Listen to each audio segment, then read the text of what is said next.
সন্তানরা পড়াশোনায় অমনোযোগী হলে বাবা মার খুব টেনশন বেড়ে যায়। আসলে এটা স্বাভাবিক। সন্তান অমনোযোগী হলে বাবা মা আসলে কিভাবে কি করবে বুঝে উঠতে পারে না। বাবা মার কিছু কৌশল অবলম্বন করতে হয়। সন্তান পড়াশোনায় অমনোযোগী হলে প্রথমে কারণ খুঁজে বের করাটা জরুরি, যে আমার সন্তান কী কারণে পড়াশোনা করছে না। কি পড়ার চাপটা বেশি? আপনি কিছু কারণ খুঁজে বের করতে পারেন, যে তার পড়াশোনার চাপটা কি বেশি হয়ে যাচ্ছে, বা সে কি পড়াটা বুঝতে পারতেছে না, বুঝে পড়তে পারতেছে না, নাকি আপনি তাকে যেভাবে বুঝিয়ে দিচ্ছেন সে আপনার কথাটা প্রপারলি বুঝছে না। আপনি যেটাই পড়াবেন তাকে ব্যাখ্যা করে সুন্দর মতো বুঝিয়ে দিবেন, গল্পের মতো বা খেলাধুলার মাধ্যমে তাদেরকে পড়ানোর চেষ্টা করবেন বা শেখানোর চেষ্টা করবেন। তারা যদি অমনোযোগী হয়ে যায়, আপনি তাদেরকে বকাঝকা না করে শান্ত থাকুন, শান্ত থেকে তারপর তাদেরকে পড়াশোনা করান। পড়াশোনা করার জন্য উপযুক্ত একটা জায়গা করে দিন। বাসায় মেহমান বা হইচই থাকলে বাচ্চারা পড়াশোনায় মনোযোগ দিতে পারে না, ওই দিকে লক্ষ্য রাখুন। পড়া, খেলা এবং বিশ্রামের জন্য একটা রুটিন বানিয়ে দিন। এভাবে কিন্তু বাচ্চারা আস্তে আস্তে তার রুটিনের মধ্যে চলে আসবে, যে আমার এই টাইমে পড়তে হবে, এই টাইমে খেলাধুলা করতে হবে, এই টাইমে বিশ্রাম করতে হবে।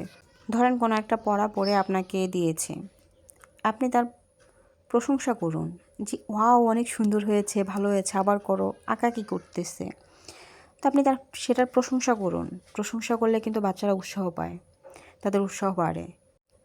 বাচ্চারা যখন পড়তে বসবে তাদের সাথে আপনিও বসবেন। আপনি তাদের সাথে বসে গল্পের মাধ্যমে তাদের সাথে পড়াগুলো বুঝিয়ে দিবেন, তাদেরকে বিভিন্ন ধরনের প্রশ্ন করবেন বা তাদেরকে বলবেন যে তুমি আমাকে প্রশ্ন করো। এইভাবেই বাচ্চারা শিখবে। পড়ার সময় আপনার হাতে মোবাইল বা অন্য কিছু নিয়ে আপনি ব্যস্ত থাকবেন না।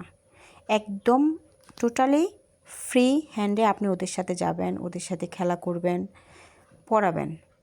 টিভি এবং মোবাইল এসব থেকে দূরে রাখবেন। ধরুন বাচ্চা, আপনি পড়াতে বসলেন, বাচ্চা পড়ছে না, বাট আপনার রাগ করা যাবে না, তাদের শাস্তি দেওয়া যাবে না। শান্ত থেকে আপনি তাদেরকে বোঝাতে হবে যে চলো আমরা খেলি, পড়ি, এভাবেই। যদি দেখেন তাদের পড়তে ইচ্ছে করছে না, তাদেরকে প্রশ্ন করবেন তুমি কি এখন পড়তে চাও না? যদি বলে যে না, আমি পড়তে চাই না, ঠিক আছে, তাহলে এখন যা করতে ইচ্ছা করে তা করো, তারপরে তা শেষ করে এসে পড়াশোনা করো। এভাবেই কিন্তু আপনি তাদেরকে বুঝাতে পারবেন, তাছাড়া কিন্তু বাচ্চারা বুঝবে না। ভিডিওটি ভালো লাগলে সাবস্ক্রাইব করবেন। ধন্যবাদ।